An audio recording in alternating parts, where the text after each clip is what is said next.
Joining us now on the line from Bossangoa in Central African Republic is the Emergencies Director of Human Rights Watch, Peter Bouckaert. Peter, you're around, 300 kilometers north of the capital, Bangui. What's the situation there right now?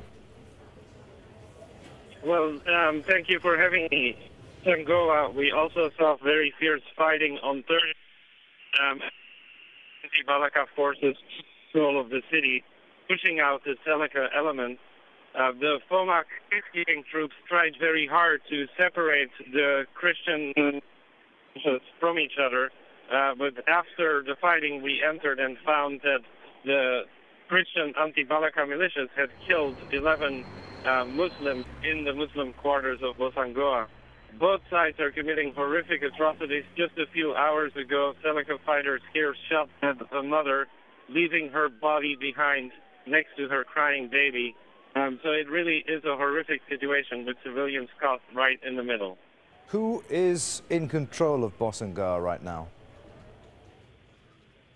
After the Seleka forces were defeated, their commander, Colonel Saleh, took his forces the next morning to the Catholic Church, where 35,000 people are sheltering.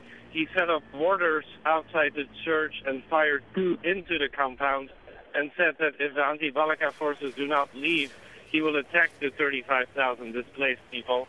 The FOMAC peacekeeping forces were able to negotiate the departure of the anti-Balaka forces from the town, but both forces are using atrocities against civilians to try to rule and take control. At the moment it's the Seleka forces, but large numbers of heavily armed anti-Balaka forces are just on the outskirts of Bossangoa.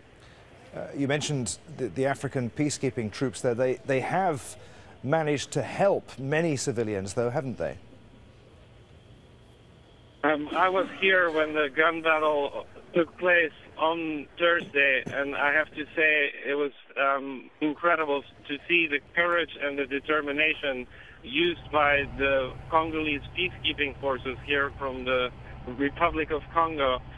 They deployed all of their men throughout the town to protect civilians. They took one casualty themselves, a peacekeeping force soldier who was shot in the chest. His life would have been saved if he had a bulletproof vest, but unfortunately the peacekeepers here on the ground do not have access to that kind of equipment to protect themselves. They are certainly not lacking in courage, but they don't have the equipment to do their job in the way they would like to do, and definitely want to see French reinforcements on the ground as soon as possible.